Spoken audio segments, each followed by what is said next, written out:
ராஜதுரை அவர்களே, தென்னை விவசாயிகளுக்கு 4.5 கோடி மதிப்பில் இடுபொருள் மானியத்தில் கடந்த இன்று வழங்கப்பட்டது. 10 லட்சம் ரூபாய் மதிப்பீட்டில் 2 வடிகால் தூர்வாரப்பட்டிருக்கிறது. தற்பொழுது 100% மானியத்தில் தென்னை விவசாயிகளுக்கு வெள்ளை நோயை கட்டுப்படுத்துவதற்கு மஞ்சள் அட்டை வழங்கப்பட்டிருக்கின்றது.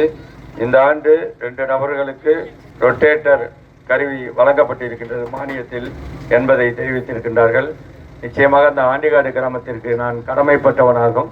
என சென்ற தேர்தலில் நீங்கள் என்னை மிகச்சிறந்த ஒரு வாக்குகள் அளித்து எனது வெற்றிக்கு நீங்கள் எல்லாம் பாடுபட்டவர்கள் என்பது எனக்கு நிச்சயமாக தெரியும்.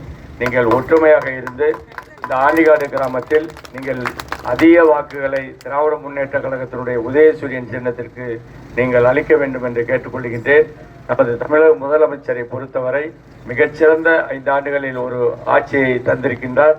அந்த ஆட்சியில் அதுவும் மகளிருக்காக நிறைய திட்டங்களை அவர் செய்திருக்கின்றார். மகளிர் உரிமை தொகையிலிருந்து இந்த கூப்பன் நமது ஆட்சி மறுபடியும் 2026 பொறுப்பேற்ற பிறகு 8000 ரூபாய்க்கு ஒரு கூப்பன் ஒன்று கொடுக்கப்பட்டு எந்த கடையில் வேண்டுமானாலும் நீங்கள் அந்த பொருட்களை வாங்கிக் கொள்ளலாம் என்று தெரிவித்திருக்கின்றார்கள். எனவே உங்களுடைய கோரிக்கையை ஏற்று அவற்றை நிறைவேற்றி தருவேன் என்று தெரிவித்துக் கொண்டு உங்களுடைய வரவேற்புக்கு எனது மனமார்ந்த வாழ்த்துக்களையும் நன்றியையும் தெரிவித்துக் கொண்டு உதயசூரியன். வணக்கம், நன்றி.